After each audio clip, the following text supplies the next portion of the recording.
சொந்தங்களுக்கு வணக்கம். நம்ம ஒவ்வொரு நாளும் ஒவ்வொரு பதிலும் பார்த்துட்டு வரோம்ல. அதன் அடிப்படையில் இன்னைக்கு செவ்வாய்க்கிழமை போது நம்ம எப்போதுமே கருத்தை சொல்லும் குட்டி கதை தானே பார்ப்போம். அந்த கருத்தை சொல்லும் குட்டி கதை என்னன்றத இந்த பதிவில் பார்த்துடலாமா? என்ன அப்படின்னா, ஒருவன் அவனுடைய குருவை தேர்வு செஞ்சுட்டு வீட்டில் போயிருக்கான். அவனுடைய குரு கிட்ட போயிட்டு சொல்றான், என்னோட வீடு ரொம்ப சின்னதா இருக்கு, நான் என்ன பண்றதுன்னே தெரியல, அதனால என்னுடைய வீடை பெரிதாக்கிட்டாங்க அப்படின்னு சொல்லி கேட்கறான். உடனே அந்த குரு சொல்றாரு, என்னது அவ்வளோ அளவுலாம் என்கிட்ட சக்தி இல்லப்பா அப்படின்னு சொல்றாரு. உடனே ஏதாவது பண்ணுங்க, ரொம்ப சின்னதா இருக்கு, அதை பெரிதாக்கிட்டாங்க அப்படிங்கிறாங்க. உடனே இதை கேட்ட அந்த குரு சொல்றாரு, ஒரு 10 கோழியும் வீட்டுல வாங்கி வள அப்படின்னு சொல்றாரு. உடனே இவனுக்கு என்னடா அது வீடு பெருசு சின்னதா இருக்குங்கிறேன், அந்த வீட்டுக்குள்ளேயே 10 கோழியை வாங்க சொல்றாரு. சரி, குரு சொல்லிட்டார், தப்பக்கூடாதுன்ட்டு 10 கோழியை வாங்கி வீட்டுக்குள்ள வளர்க்குறான். வீட்டுக்குள்ள வளர்த்துட்டு என்ன பண்றான், அப்படியே வளர்த்துட்டு இருக்கும்போது சில நாட்கள் கழிச்சு அந்த குரு கிட்ட வரேன். குருவே, எனக்கு 10 கோழியை வேற வாங்க சொன்னீங்க, இன்னும் எனக்கு வீட்டுல இடம் பத்தல, அதனால வேற ஏதாவது வழி சொல்லுங்க அப்படின்னு சொன்னோன்னு, அப்படியா, அப்படின்னா ஒரு 5 ஆடை வாங்கி வீட்டுல வள அப்படிங்கிறாரு. என்னடா அது, வீடு சின்னதா இருக்கு, அதுல கோழி வேற வளர்க்குறோம், அதுலயும் இடம் பத்தலன்ட்டு வந்தா இவர் என்ன 5 ஆடை வாங்க சொல்றாரு, என்னடா பண்றது, சரி குரு சொல்லிட்டார் பண்ணுவோம் அப்படின்னு சொல்லி போய் பண்றான். 5 ஆடை வாங்கி வீட்டில் வளர்க்குறான். ரொம்ப சிரமமா இருக்கு. சில நாட்கள் கழிச்சு வரான் குரு கிட்ட. குருவே, ரொம்ப சிரமமா இருக்கு, நான் என்ன பண்றதுன்னே தெரியல, என் வீட்டில் குடும்பத்தினர் கூட உட்கார இடம் கிடையாது, வேற ஏதாவது சொல்லுங்க அப்படின்னு சொல்லி சொல்றான். உடனே இதுக்கு அந்த குரு சொல்றாரு, ஒரு 3 மாடை வாங்கி போடு அப்படின்னு சொல்றாரு. இவனுக்குன்னா என்னடாது அப்படின்னு ஆயிப்போச்சு.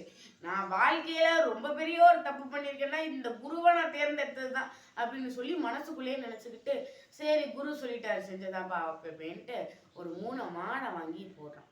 போட்டுக்கிட்டு பார்த்தா இடமே பார்த்தல. சில நாட்கள் கழிச்சு வரும், ஒரே அழுக தேமுறான், அப்படியே உடம்பெல்லாம் காயமா இருக்கு. வந்து சொல்றான் குரு கிட்ட, குருவே, இனிமேலாம் என்கிட்ட பொறுத்துட்டுலாம் இருக்க முடியாது, என் வீடு ரொம்ப அடசலா இருக்கு, என்ன பண்றதுன்னு தெரியல, என் குழந்தைங்களுக்கு உட்கார இடம் கிடையாது, நானே நிக்க இடம் இல்லாம நின்றுட்டு இருக்கேன், எனக்கு என்ன பண்றதுன்னு தெரியல, அந்த மாடெல்லாம் முட்டுது, எங்களுக்கு ரொம்ப சிரமமா இருக்கு, நான் என்னதான் பண்றது சொல்லுங்க அப்படின்னு சொல்லி சொல்றாங்க. உடனே அந்த குரு சொல்றாரு, நீ போயிட்டு அந்த ஆடு மாடு கோழி எல்லாத்தையும் வித்துட்டு வந்துரு அப்படின்னு சொல்றான். உடனே உனக்கு சந்தோஷம்னா சந்தோஷம், இப்பதான்டா குரு நல்ல முடிவு சொல்லியிருக்காருன்ட்டு இந்த ஆடு மாடு கோழி, அந்த 10 கோழி, அந்த 5 ஆடு அப்புறம் 3 மாடு எல்லாத்தையும் கொண்டு போய் விற்க போயிடுறான். வித்துட்டு வந்து பாக்குறான்.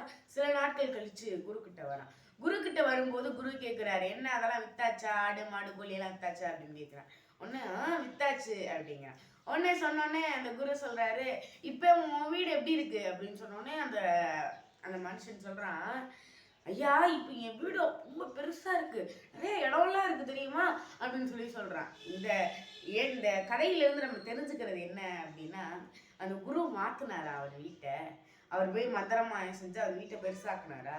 இல்ல, ஆரம்பத்துல இருந்த அதே வீடுதான், அந்த சின்னதா இருந்துன்னு இவன் சொல்ற அதே வீடுதான். அந்த வீட்டுல இவன் கேக்குறான், எனக்கு சின்னதா இருக்குன்னு வீடு கேட்டான். மாடு வாங்க சொன்னாரு, ஆடு வாங்க சொன்னாரு, கோழி வாங்க சொன்னாரு, எல்லாத்தையும் வாங்க சொன்னாரு, வாங்கி வைக்க சொன்னாரு, அதுக்கப்புறம் அதை விற்க சொன்னாரு.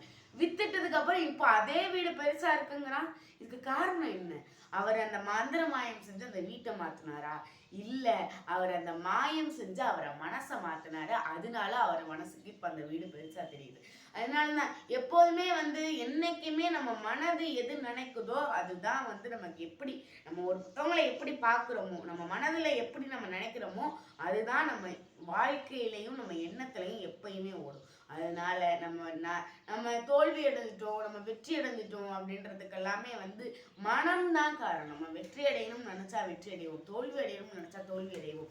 அந்த அளவுக்கு மனத்துல என்ன மாற்றம் அடையுதோ அதுதான் நம்ம வாழ்க்கையிலையும் நடக்கும்ன்றது எல்லாருக்கும் ஒரு முக்கியமான செயல் அப்படின்றதையும் புரிஞ்சுக்கிட்டு என்னைக்குமே மனமாற்றமே சிறந்ததை இன்னைக்கு நான் உங்ககிட்ட சொன்னதுல ரொம்ப பெருமகிழ்ச்சி அடைகிறேன். அதனால என்னைக்குமே இன்னைக்கு உலக வெண்புள்ளி தினம். இந்த வெண்புள்ளி தினம் அப்படின்றது லுக்கோடெர்மா அப்படின்ற ஒரு நோய்னு சொல்லலாம். இதுல ஒரு சிகிச்சை அளிக்க முடியாத ஒரு நோய் இது. நோயின்னு சொல்ல முடியாது, இந்த வெண்புள்ளி அப்படின்றது நம்ம எல்லாருமே கிண்டல் பண்ணக்கூடிய ஒரு விஷயமா இருக்கு. அது கிண்டல் பண்ணக்கூடிய விஷயமும் கிடையாது. அது கிண்டல் பண்ணக்கூடாது அப்படின்ற ஒரு மனமாற்றம் இன்னைக்கு உங்களுக்குள்ள கொண்டு வரணுன்றதுக்காண்டி தான் நம்ம அரசாங்கமும் உலக வெண்புள்ளி தினமா இன்றைய தினத்தை அறிவிச்சிருக்காங்க. அதனால என்னைக்குமே மனமாற்றம் சிறந்தது என்று கூறி உங்களிடம் விடைபெறுவது நான் உங்கள் திஷா ரவிராஜ். ஊராட்சி ஒன்றிய நடுநிலைப்பள்ளி செவ்வாய்ப்பட்டியில் நான் 8ஆம் வகுப்பு பயின்றுள்ளேன். உங்கள் சிந்தனையில் நான். நன்றி, வணக்கம்.